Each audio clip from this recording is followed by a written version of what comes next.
தளபதியோட வெற்றிக்கு அப்புறமா மறுநாளே ஒரு பதவி ஏற்பாரு. முதலமைச்சரா நம்ம தளபதியை பார்க்க போறோம்னு எல்லாரும் வெயிட் பண்ணிட்டு இருந்த சமயத்துல மெஜாரிட்டி இல்லைன்னு சொல்லிட்டு இவ்வளவு நாள் 4 days இழுத்துட்டாங்க.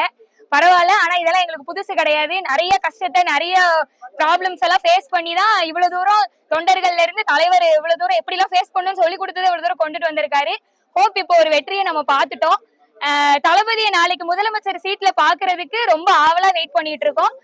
அவரோட சேவை மக்களுக்காக மட்டும் தான் இவ்வளவு கஷ்டத்தையும் தாங்கிட்டு வந்திருக்காரு.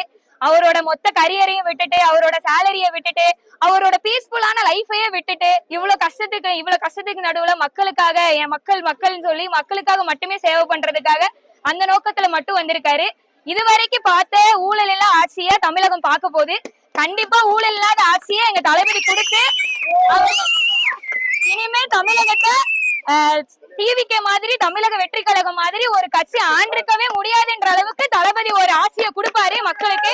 தளபதி எந்த மாற்றமும் கிடையாது. இனிமே வர எல்லா எலெக்ஷன்லயும் தளபதி மட்டும்தான் முதலமைச்சரா இருப்பாரு. மக்கள் தளபதியை தான் தேர்ந்தெடுப்பாங்க. இப்ப வேணா மெஜாரிட்டி இல்லாம நாங்க இருந்திருக்கலாம்.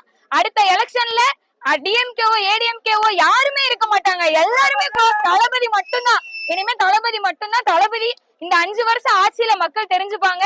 இது வரைக்கும் ஓட்டு போடாத மக்கள் எல்லாம் யோசிப்பாங்க. இந்த 5 வருஷம் ஆட்சியில நம்ம தளபதிக்கு ஓட் பண்ணிருக்கலாம்.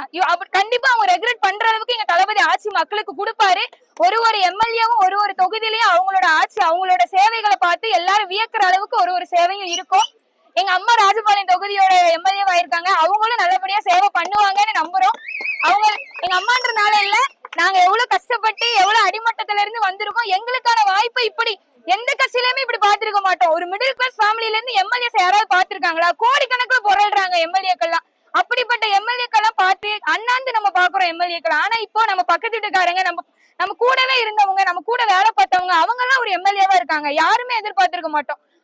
நம்மளோட கஷ்டத்தெல்லாம் தெரிஞ்சு ஒரு எம்எல்ஏவும் கண்டிப்பா நமக்கான சேவையை ப்ராப்பரா கொடுப்பாங்கன்னு நம்புறோம். தமிழகத்தோட வெற்றியை பார்த்து முதலமைச்சரா நாளைக்கு தளபதி விஜய் பதவி ஏற்றதுக்கு அப்புறம் மாற்றங்கள் மறு நொடியில இருந்து ஒரு மாற்றத்தையும் பாப்பீங்க தமிழக மக்கள்.